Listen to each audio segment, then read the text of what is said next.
Ambition and hope led over 2 lakh Indian students to Canada. In 2022 itself, it became their new home, where they wished to make the most of a better opportunity to learn and prosper. Perceived as a country that fulfills dreams, love and respect for Canada are at an all-time high, suggesting that the Indian diaspora in Canada is expected to grow even more from its current numbers as Canada also continues to increase its immigration levels year after year. But the truth of the dream might be far from the rosy picture being painted. Many are helplessly watching their hard-earned savings wasted, their hard work in the trash, and their dreams collapse. Is the Canadian dream crumbling and its reality exposed?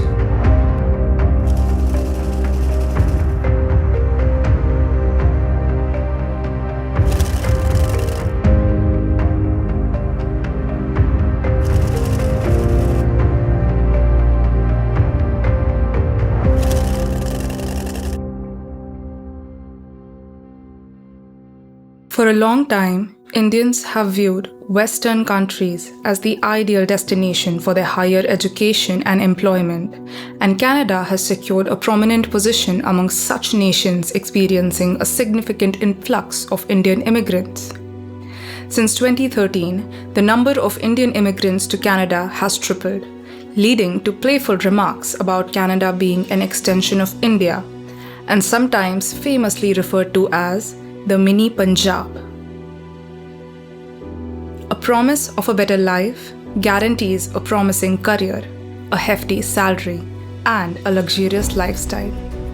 These hopes must have been in the minds of the 319,130 Indian students who were convinced to move to Canada. We spoke to a few of them, and believe us when we found out that the reality is far from the picture being painted. When I started my research, what I could see was from the online marketing schemes, right? I saw Cape Breton from what the CBU website shows itself to be, that there is lots of healthcare opportunities here and that this is a very beautiful island. There's a short video you can see particularly on the website. It shows the beauty of the island, and it talks a bit about the success stories of a few students here. Those are the reasons why I chose Cape Breton for my immigration process, and this is where I wanted to come and immigrate and settle down in. Mind you, I wanted to settle down in Cape Breton. When a student thinks about immigrating to a foreign country for their education, they not only put in the hard yards to qualifying the toughest exams, but they also bear the burden of investing huge sums of money, time, effort, and aspirations. And these aren't just of an individual, but often of their family, friends, and sometimes a whole community who collectively affect and are affected by the decision. It is imperative for students to do their due diligence and intensive research. I was looking for more options when it comes to culinary management, and one of my relatives happened to mention that I should check out the courses in Canada as well, for the simple reason which was the ease of living here. Now at this point, I knew a few people who had moved to Canada a couple years ago. So when it comes to deciding which colleges I'll apply to, one of the key factors and one of the contributing factors for me was the fee structure, because I had to finish my course in a certain amount and I could not really go over that amount because I had taken a loan from the bank. So which was the reason that I took admission in Georgian College in Barrie. Now the reality of where you are and how far away from home you are hits once you get here. Once I deboarded that plane and once I got out, the reality of the fact that I was on a foreign soil, 15,000 kilometers away from home, from my people, from the life that I was living, just sort of hit me very hard. But even that can fall short and leave you unprepared for what you may have to face once you deboard your 15-hour flight to a place alien to you. Only after I landed here, I got to know about the realities of this particular economy, because what they showcased on the internet, on the promotional video, was something completely different. Yet, the glaring question remains: Why is Canada highly preferred by Indians? What is so alluring about Canada that makes Indians flock to the country for their higher education? Finding an answer to these mammoth-looking questions is no rocket science. All you have to do is conduct a basic web search. Study in Canada from India. And out of the 891 million search results, you will find almost all websites painting a bright picture of the country, effectively selling the dream of a better and promising life, the Canadian experience. The marvelous depiction of its flourishing economy, hassle-free access to healthcare, modern and swanky accommodation facilities among others, make students perceive life in Canada to be like a gentle drizzle in their life of scorching summer afternoons. This makes the students fall victim to the classic framing effect. The ground reality is strikingly different. Take, for example, housing in Canada. Let me rephrase it. The housing crisis in Canada. Now, because I was new, I was obviously looking for affordable options that were cheap, and I just had 7 days before my semester commenced for me to look for a place to live. So I naturally looked for shared accommodations and I looked for basements because those are cheap. Now, I had never lived in a basement before this. Neither had I lived in a shared accommodation with different people, and living with 5 people obviously creates some ruckus in terms of hygiene. We just had one small kitchen and we just had one bathroom between the 6 of us, which was obviously a very big challenge because we all had our part-time jobs, we were going to college full-time, and it was not easy to maintain our schedules with these many amenities, not enough sunlight, just one small living room. When I landed here, I got to know that there is a big housing crisis that's going on. When you come all the way from your home country, that is one of the biggest shocks that you get. You know, your resources are limited here, that you only have very few housing options. We try to just make our work through staying in like 6 to 7 people in one single apartment, which is very not the best situation that you land up in. The housing crisis was already existing here, but what happened last year was that there was a very big influx of students, from 500 students in the summer semester to 3,000 in the fall intake. When I say fall, I mean the September intake. So suddenly there was like a bigger housing crisis than ever. But somehow I tried to get one house, और मेरे को एक घर मिला जिसमें मैं 4 महीने के लिए रह रही थी. तो जब स्टूडेंट्स साथ में रहने लगते हैं तो काफ़ी फ्रस्ट्रेशंस उठने लगते हैं स्टूडेंट्स के अमंगस्ट. तो वो सारी प्रॉब्लम्स होने लगी. क्लीनलीनेस की प्रॉब्लम होती है कि साफ़ सफाई नहीं रख रहे हैं. यहाँ पर कैनेडियन लैंडलॉर्ड्स हमसे बहुत परेशान हो जाते हैं. And there is also cultural difference, right. तो फिर मैंने 4 महीने बाद I had to change my house. मतलब वो मेरा आइडियल सिचुएशन नहीं था, बट बिकॉज ये सब प्रॉब्लम्स होने लगे जो सारे दूसरे बच्चों के साथ भी होते हैं. जब मैंने यहाँ पर आकर देखा तो यही हमारे काउच कॉन्वर्जेशंस होते हैं कि ये प्रॉब्लम्स हो रहे हैं हाउसेज में. तो घर बदलने का जो स्ट्रेस आता है हाउसिंग क्राइसिस का, like I said, that is like very massive on your mental health. That impacts you very massively कि घर फिर बदलना पड़ रहा है. And all this while you're trying to study, score well in your school. तो ये मतलब बहुत बड़ा कल्चर शॉक था मेरे लिए, जो मुझे ऑनलाइन नहीं दिखा इंटरनेट में. In 2022, the rental market in Canada saw the lowest vacancy rate for rental apartments since 2001. Approximately only 1.9% of apartments across Canada were unoccupied in 2022, down from 3.2% the previous year. Due to an increasing population density, the demand for rental accommodations is at an all-time high in major centers across Canada, outpacing the supply by a great margin. Simply put, housing in Canada is failing to match the increased demand generated by the growing population and the country's levels of immigration, creating a knock-on effect on availability and affordability of housing for many international students. There has also been a significant surge in the growth rate of the average rent for purpose-built 2-bedroom apartments, soaring from 3% to 5.6% over the past 12 months. This new annual high is well above the 1990 to 2022 average of 2.8%. The average rent in Canada has increased by 9.6% in April 2023 from April 2022. a steep rise. A student who may have paid $1,827 in rent in April 2022 paid $2,004 in April 2023 for the same property. Even after being forced to pay hefty rent, students are unable to find proper places to live.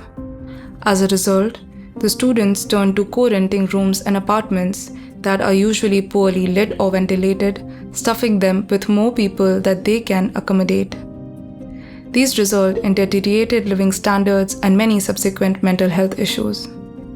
According to data from Canada Mortgage and Housing Corporation, if current rates of new construction continue, the housing stock of Canada will increase by 2.3 million units between 2021 and 2030, reaching close to 19 million housing units by 2030.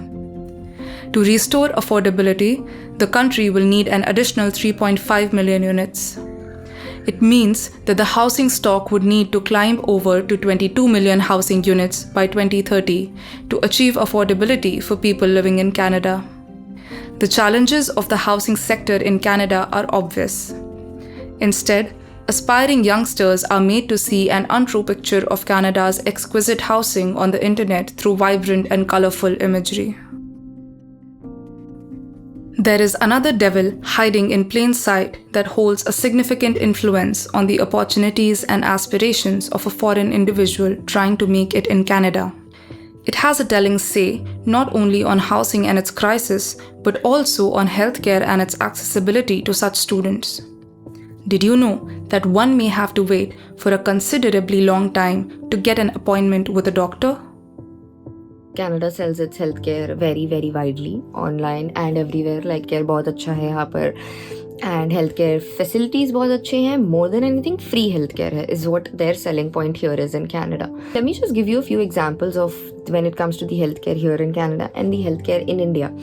So basically there was a time when I was burnt in India. First degree burn हुआ था छोटा सा silencer से, and I was studying in Manipal at that time. So I was instantly treated there within the next half an hour. To draw a parallel and a comparison between कि Canada में मेरे एक friend को burn हो गया था, and because यहाँ पर हेल्थ केयर जो वो सेल करते हैं, बट यहाँ पर इतनी ज़्यादा स्टाफ शॉर्टेज है हेल्थ केयर की कनाडा में कि उसको 5 से 6 घंटे सिर्फ वेटिंग रूम में बैठे रहना पड़ा था to get to even be looked at. तो उतनी देर में तो क्या से क्या हो सकता है, इवन वी नो. मेरे को खुद नी इशू हो गई थी, सो मेरे को एक एक्सरे चाहिए था उसके लिए. And X-ray is like something that's not an emergency, right? It's not a case of emergency X-ray. तो आपको जो आपका नॉन एमरजेंसी केसेस होते हैं, इसको नॉन एमरजेंसी केसेस कहते हैं, इसमें आपको 4 से 5 महीने का wait time, regular wait time है. तो इसकी वजह से मुझे इंडिया फ्लाई डाउन करना पड़ा था ताकि मैं अपना ट्रीटमेंट करवा पाऊँ. Many painful injuries are classified as non-critical according to the Canadian healthcare system, leading to delayed attention to the injured, making them endure it longer unreasonably. Is free and efficient healthcare just a facade? Or is a system not equipped enough to handle the influx?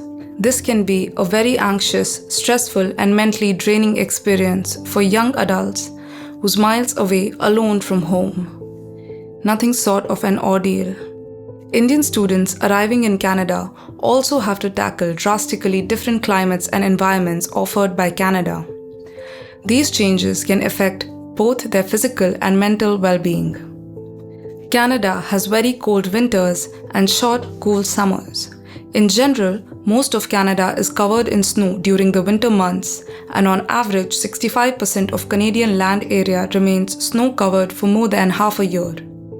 It can get difficult for Indians to deal with long cold winters and limited to no exposure to warm, sunlit days for 4 to 5 long months. Now in a basement there's not enough sunlight. There's just 1 or 2 sources of sunlight, small windows here and there. And I'm talking about the entire house, which is kitchen, the living room and our rooms. There were just probably 2 windows in all of these sections combined. And when the snow starts and the temperatures go as low as minus 40 degrees Celsius, it gets really difficult to survive because there are not a lot of sunny days. You pretty much don't see the sun at all. It's difficult to commute. If you're using public transport, vehicles get stuck and you have to commute on foot sometimes in very harsh conditions. I remember a time when I was coming back from work and there was a snowstorm. The buses were not running and I had to walk, and it was so cold that my eyelashes froze. It was a bizarre situation. We detest Indian summers and their scorching heat, but long cold climates can be equally challenging.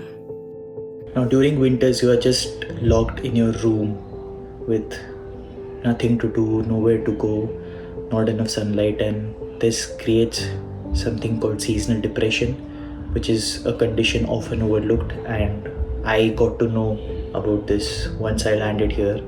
I don't think there's any awareness about what this is and how harsh this is, especially in winters. Canadian colleges, universities, and immigration consultants paint a glossy picture of opportunities in Canada that is partly true. But it has failed to highlight the challenges an international student may have to face in that country's current socio-economic circumstances. Here, you would say that it's a very depressed economy for right now. There are not a lot of work opportunities. मेरे research ने मुझे ये बताया था कि health care opportunities बहुत हैं Canada में, बट ओनली यहाँ पर आकर पता चलती है that there are not a lot of healthcare opportunities here as they try to paint a picture of what the reality here is. And as we all know, international students कि हम India से जब बैठ के planning करते हैं तो हम यही सोच कर आते हैं कि हम अपनी घर खर्च निकाल लेंगे अपने से, एटलीस्ट फर्स्ट ईयर हम मैनेज कर लेते हैं जैसे भी, बट सेकेंड ईयर की फिर हम ट्यूशन फी भी कमाने का सोच कर आते हैं, right? While international students hope to find internships and part-time jobs that can help them to pay off their student debts in time, reality may tell a different tale and gets more difficult for atypical courses. So I chose culinary management because I wanted to get into the food industry, but I faced severe difficulties in finding a job in my field in Barrie, because it's a very small town and it does not really have a lot of tourist attractions, a lot of restaurants or hotels, and this was something that was never conveyed to me while I was taking my admission, nor was it conveyed at any given point by the college authorities during the course. And when I had to look for my internship, I had to look for it myself because there are no placement cell systems like we have in India. So for my internship, I just decided to work at Boston Pizza, where I worked part-time. So this was a minimum wage job, so I got paid $14 an hour, it makes very difficult, sustenance very difficult with such a low wage. And I worked 12-hour shifts for 4 months, which just broke me beyond exhaustion. I was toiled physically and mentally, and I just didn't know what I was doing. I was just in this cycle where I woke up every day, went to work and came back, and that's all that life was. These situations force students to take low-paying jobs that they may be often overqualified for, just to be able to sustain their life in a foreign country. Since job opportunities in Canada are scarce, students are forced to explore remote work jobs from other countries. So I was looking very actively for a part-time job because I had to earn my second year tuition fee. So then after a lot of tries and hit and trial, I landed with a job which was like a work from home job, which was not situated here in Sydney.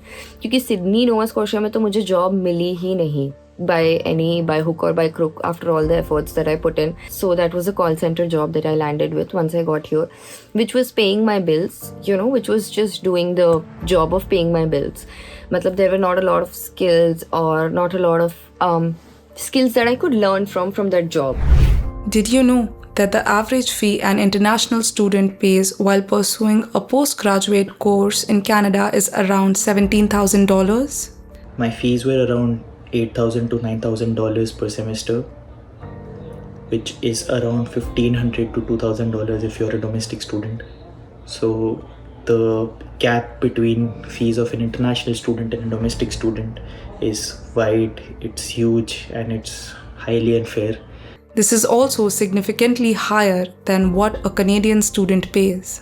since second semester my classes were online, so I pretty much paid for doing something that I could have done from back home, because I did 2-3 of my semesters online. You basically pay triple the fees for being an international student. So you are not just paying for your education, but you're paying for living here. You're paying for the entire Canadian experience.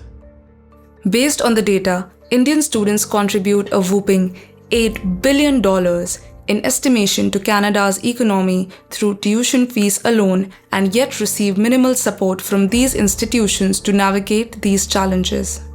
Year 2023. The recent case of 700 Indian students facing deportation threats over fake admission letters has left people in shock. It is interesting how these students were allowed admission into the country and institutions in the first place, and for over 2 years they strived hard to make a life there. They now are at the risk of losing everything: their money, time, effort, and aspirations. Who is at fault? Who is to be blamed? Is it a nexus or a silent cooperation between the Canadian institutions and the consulting agencies? It is the Canadian Immigration Office that trailed behind in their due diligence. फिर आप देखते हो कि आपकी university में तो सारे students Indian students ही बैठे हैं, सारे के सारे, मतलब, और फिर ये क्या कर देते हैं, हमें एज अ कम्युनिटी यहाँ पर, मतलब हमें एज अ कम्युनिटी साइड अलग करके रख देते हैं. For example, let me give you an example of what I am saying. So they make us study at the Cineplex theater. We attend our classes in the movie halls, movie theater यहाँ पर. Because कि यहाँ पर जो university ने इतना बड़ा influx ले लिया, उनके पास जगह ही नहीं है कि वो यूनिवर्सिटी में हम अकोमोडेट करें. तो ये सारी चीज़ें भी काफ़ी शॉकिंग होती है जब यहाँ पर आकर पता चलती है, क्योंकि आप तो एडुकेशन लेने आए हो यहाँ पर, right? What I can say is कि एडुकेशन के नाम पर फसाड चल रहा है यहाँ पर थोड़ा, और ये सिर्फ आने के बाद पता चलता है, क्योंकि इंडिया से बैठकर जब आप रिसर्च कर रहे होते हो तो कुछ और दिखता है. It just looks like something completely different. Is this what the students are paying lakhs of rupees for? To not even be provided a proper classroom to study? The ministry needs to be held accountable for taking such care and ensuring stability for our citizens on foreign soil. Students need to be counseled not just about colleges and courses, but also about life in foreign countries in general. A more thorough check of colleges' openings themselves to international students can be implemented that can accompany graver actions such as blacklisting in case they fail to comply. Recently, students and Indians who have migrated to Canada and have faced such dire situations have taken to social media to highlight troublesome situations, practices, and trends that should ring bells of caution and warrant action. Applying to an educational institute for studies is a major decision one makes. Applying to one in a foreign country can be even more daunting. But students may not have to look outside India for quality education anymore. The Indian education system and institutions are taking massive strides by rapidly improving and increasing premier educational institutions in the country. India's educational system is now well on the way to being at par with the best in the world. India is also better equipped to provide quality work opportunities and basic life amenities with a growing economy to back it up. Overall, यहाँ पर मेरे आराम से 30 to 35 lakhs I have spent on the whole aspect of my education fee, my tuition fee, and then my living expenses considered accordingly together for almost 2 years. So if I would have done the same investment in India, I would have had a very bigger palette of opportunities available in consideration to what I see here in Canada when it comes to the healthcare sector particularly. बहुत हो गया मेरा Canadian experience. I read something recently which said when you leave a country you become a stranger at 2 places. तो मैं ना यहाँ का रह पाया ना मैं वहाँ का रह पाया. So now I finally decided that I'll move back to India. This leaves us with just one doubt. Is the Canadian experience still worth it?